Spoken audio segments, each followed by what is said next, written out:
Estamos de volta aqui no Papo com Ela e hoje a gente conversa sobre o impacto da pandemia da Covid-19 para a educação e o que muda daqui para frente, quais são as discussões que a gente vai ter nesse contexto. E para isso eu recebo nesse momento aqui no Papo com Ela o professor e pesquisador da Universidade Federal de Mato Grosso, Silas Borges Monteiro, ele que é ligado ao Instituto de Educação da UFMT. Professor, muito obrigada pela presença aqui no Papo com Ela para que a gente pudesse conversar. Obrigado pelo convite, Michele. Professor, a gente vivencia um momento de mudança, né, que vem trazendo perspectivas do que pode ser esse pós-pandemia. O que se discute no âmbito educacional das experiências que a gente já vivencia nesse momento? Ok. Primeiro dizer, Michele, que ainda é uma questão que tem uma certa dimensão especulativa, eu diria. Por que especulativa? Porque na universidade, isso no mundo todo, posições a respeito de futuro, enfim, perspectivas de futuro, elas decorrem em parte da experiência passada, certamente, mas também de um momento de pesquisa que às vezes se dá enquanto o processo se desenvolve, né? Então, eu diria a você que nesse momento as universidades têm se mobilizado no sentido de organizar suas pesquisas para pensar, enfim, o que será em cenários possíveis, né? Porque no que diz respeito à educação, não há como você fazer projeções que sejam meramente quantitativas ou estatísticas, né? Prognósticos desse tipo. A epidemiologia consegue fazer isso melhor, por exemplo, e a gente tem visto a experiência. A educação não exatamente desse modo. Então, nesse momento, o que nós temos ouvido, né, o que se tem ouvido, são ensaios, esforços de compreensão deste momento, para que, ao compreender de que se trata esse momento, sobre todos os aspectos, o que a gente poderia pensar em termos de futuro, né? Então, nesse momento, eu diria, as universidades estão em processo. Então, tudo que se tem dito ainda fica num certo âmbito de leitura do passado, uma certa compreensão do presente e de possibilidades do futuro, mas ainda de forma, eu diria, com uma certa imprecisão. Então, ainda tem uma certa dimensão especulativa. Professor, então vamos mudar o contexto, Okay. Não pensar no que será o futuro, mas que tipo de discussão a pandemia traz no que diz respeito ao modelo educacional que a gente desempenha no país e diante de todo esse cenário de mudança radical, a gente consegue enxergar um novo modelo, né? A gente pensa que seria melhor ter alguma outra forma de praticar a educação no país? Muito bem recolocada a questão, Michele, nesse sentido. Porque, de fato, aí você tem razão, este momento já tem sinalizado problemas, eu diria. O primeiro deles, que está mais evidente no que diz respeito à educação, é a potencialidade de acesso à informação da sociedade brasileira de um modo geral, né? E aqui a gente não fala apenas de dispositivos de conexão, né, como computador ou tablet ou smartphone, mas mesmo de condições de acesso a dados, a banda, enfim, a internet, que não é do mesmo modo, não é distribuída do mesmo modo na sociedade, né? Veja, Michele, nós temos uma sociedade que ainda reserva uma parte da sociedade, historicamente os governos têm feito isso, não ter acesso à energia elétrica. Bom, se uma parte significativa da população não tem acesso à energia elétrica, ao lado disso não tem acesso à água e, portanto, a saneamento, o que diria sobre acesso à banda de internet para comunicação? Então, a desigualdade do acesso aos bens, diria, públicos, republicanos, que qualquer pessoa deveria ter, água, esgoto, energia elétrica, e neste momento, né, eu colocaria nesse rol o acesso à internet, porque é acesso à informação, a pandemia demonstra a desigualdade da sociedade. Então, talvez o primeiro indicador seria os governos, né, em todos os níveis, né, federal, estadual e municipal, começarem a fazer o dever de casa no sentido de um plano mesmo estratégico de atendimento à infraestrutura, a saneamento básico para a população brasileira. Então, essa pandemia revelou essa desigualdade, né? Ao lado disso, nós temos uma história da educação que também ao longo da história foi se realizando, que colocou sobre o prédio chamado escola, sobre esse prédio, a responsabilidade do acesso a conhecimento, à informação, à ciência, à educação. E você deve ter notícias também, enfim, né, porque isso não é só de pessoas mais velhas como eu, que se lembra de como isso tudo foi acontecendo. Nós tínhamos menos escolas, depois começamos a ter mais escolas, depois começaram a desenvolver vias de acesso a essas escolas e transporte público de acesso a essas escolas. Isso foi durante muito tempo, né? A escola que nós temos hoje demorou para ser feita. Eu diria, a gente vai precisar refazer esse projeto de escola, porque eu não sei se a escola, a ela compete exatamente o que competia antes, justamente em situações desse modo. Como, por exemplo, colocar na mesma sala 20, 30 crianças ou adolescentes ou adultos, né, jovens adultos ou adultos, na mesma sala, ouvindo a mesma pessoa, né? Eu acho que isso vai entrar no foco, né, de uma revisão que a pandemia coloca. E um terceiro ponto que eu colocaria, Michele, é a atividade docente, né? Nós nos sentimos muito confortáveis com esse modo como a educação é oferecida, né? Você tem uma pessoa à frente de um grupo de outras pessoas sentadas, né, mais ou menos com um ambiente relativamente atendido, né, agradável, com cadeiras relativamente, né, confortáveis para ficar um bom período sentado ali. Claro que né, não é exatamente desse jeito. Eu até participei já de outras entrevistas onde mostraram as salas de aula de latas, enfim, aquela coisa toda. Eu também já vi isso que eu não tinha visto, mas enfim, no sentido geral, uma sala onde as pessoas estão sentadas e alguém falando. Eu me pergunto se isso vai se sustentar. Eu não estou seguro que permanecerá assim, porque eu não sei se é o cerne da docência dizer para as pessoas o que está escrito ou disponível em algum lugar, num livro ou mesmo na internet, né? A ação docente, Michele, ela requer um entorno dela tão mais denso do que alguém que fique falando, dando informações para as pessoas na mesma sala, e que isso, nesse momento, fique evidente. Eu diria, se coubesse à docência apenas dizer coisas, um YouTube resolve.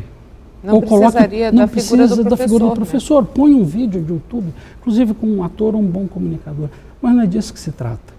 Compreender processos, compreender circunstâncias, envolver contextos, conhecer as pessoas, planejar esse processo, avaliar esse processo. Eu diria, um dos pontos é a oferta da informação, que nesse caso as tecnologias ajudam, mas essa competência, essa capacidade de mobilizar pessoas em direção ao conhecimento, ao professor, isso vai ter que ser repensado, sabe? Eu acho que está sendo repensado. Nesse contexto, professor, o que a gente visualiza no profissional de hoje? Nós já temos profissionais que se enquadram nesse perfil, como o senhor disse. Não cabe ao professor somente trazer a informação, mas envolver o aluno nesse contexto, ajudar numa compreensão de mundo dentro daquele conteúdo. A gente vai ter que pensar na formação desses professores também? Ou hoje a gente discute mais o que seria a valorização desse profissional? Então, eu acho que é um movimento simultâneo. Né? Primeiro, de valorização, no sentido de que professores e professoras tenham condições objetivas, eu diria, de trabalho, né, que se sintam e que tenham a remuneração adequada para uma vida digna, né? Então, isso por um lado, e isso não é igual no país todo, né? Há situações bem distintas, também não é igual no estado de Mato Grosso, também há discrepâncias, né? Muito embora o Fundeb tente mais ou menos garantir uma questão mínima, isso não é igual em todo o estado, e ao lado disso, dar um passo significativo na formação de professores. A UFMT, no caso, ela historicamente tem se preocupado com a formação de professores, isso antes mesmo de eu chegar lá nos anos 90. Desde os anos 80, ela tem um importante processo de atendimento a professores da rede no estado todo, né, com várias modalidades que chamávamos de interiorização, que era um curso nas férias, ou educação à distância, que da UFMT é uma referência nacional e internacional, mas ainda dentro de um modelo que não havia a presença do vírus. Entende? Isso muda muito. Isso muda muito as relações e isso muda muito o que o professor faz, né? Então, eu penso que é uma boa oportunidade de começarmos a pensar o que será essa docência, com esses dois aspectos que você chama a atenção. Por um lado, a formação para esse momento hoje, ao lado das condições objetivas de remuneração e de trabalho. Professor, quando a gente pensa na pandemia, a gente acelerou um processo que vinha sendo discutido dessa possibilidade de disseminação do conhecimento através dessas estruturas escolares para, por exemplo, localidades onde carece de mão de obra, né? Vamos pegar o interior de Mato Grosso, onde a gente não tem professor de física, não tem professor de matemática, não tem professor de biologia, e aqueles estudantes precisam ter acesso a um profissional que os ajude a compreender aquele universo.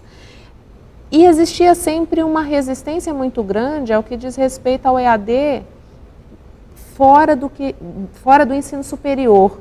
A pandemia pode, nesse contexto, mostrando essa vivência, flexibilizar e se pensar num outro momento em lançar a mão dessa ferramenta para garantir acesso a essas pessoas? Eu estou seguro que sim. Há possibilidades da tecnologia para isso. Se lembrando, Michele, que a letra do alfabeto é uma tecnologia. Né? Ela não é natural, ela não nasceu do nosso corpo. Né? O som é natural, mas o modo como você organiza o som e você emite esse som também é, de alguma forma, um aprendizado, e eu diria quase uma tecnologia, porque você aprende a mobilizar o seu aparelho vocal. Né? Então, esse é um ponto. Lápis é uma tecnologia, lousa é uma tecnologia, giz é uma tecnologia. Então, as tecnologias sempre estiveram, de alguma forma, presentes na educação. A única suspeita que eu tenho nesse momento é que nós temos uma grande experiência do que nós costumamos chamar de ensino presencial, educação presencial, e também já temos um conhecimento consolidado sobre o que é educação à distância. Eu não acho, não penso, e aí eu digo nesse sentido de uma especulação, né? Eu não creio que o que virá será a junção dos dois, um pouco de um pouco de outro, tem que ser outra coisa. Porque a educação à distância, e isso que eu acabei de dizer, que você confirmou da experiência do Mato Grosso, ela ainda tem uma certa lógica presencial, ainda tem. Quando você traz um grupo de estudantes, 20, 30, 40, enfim, eu dou aula no doutorado e mestrado, tenho na minha tela 10, 15, 20 alunos. Aquilo é presencial, né? Não é à distância. Então, deverá virar outra coisa, sabe? Eu acho que esses nomes que têm se dado, ensino híbrido, enfim, são esforços para tentar dar uma resposta imediata, que eu acho que isso é importante, mas que não resistirão ao tempo. Né? Mesmo porque nós não sabemos exatamente como vamos viver daqui para frente. Então, nesse sentido, eu diria, virá algo novo. A sociedade será outra, as relações serão outras. Nenhuma pandemia deixou depois de si as mesmas relações entre as pessoas, nos espaços sociais, nas relações afetivas. Basta lembrar da AIDS, que mudou as relações afetivas, mudou o encontro das pessoas. Eu tenho pouca dúvida que nós vamos continuar que nós não vamos continuar do mesmo jeito. Eu acho que vai mudar, as relações vão mudar. E nessa mudança, eu acho que a gente precisa de trazer o que aprendemos com o presencial e a distância e inventar o novo. Eu diria, é um momento de inventar o novo. Sabe? Eu acho que esse é o grande desafio da educação hoje. Intelectuais, pesquisas, governos e todos eles têm feito nada sobre isso. Né? Tinha uma acomodação, né? Sim, é importante esse espaço de debate justamente por isso, para provocar governos de todos os níveis para dizer, precisamos reinventar o futuro. Como? Sentando, pesquisando, discutindo, conversando, também experimentando, né? Mas precisamos inventar o futuro. E nesse contexto a gente também valoriza a pesquisa, né? Que vem sendo tão desvalorizada no decorrer dos anos do nosso país. Sim, é verdade, fundamental. Professor, muito obrigada pela vinda. Eu que agradeço.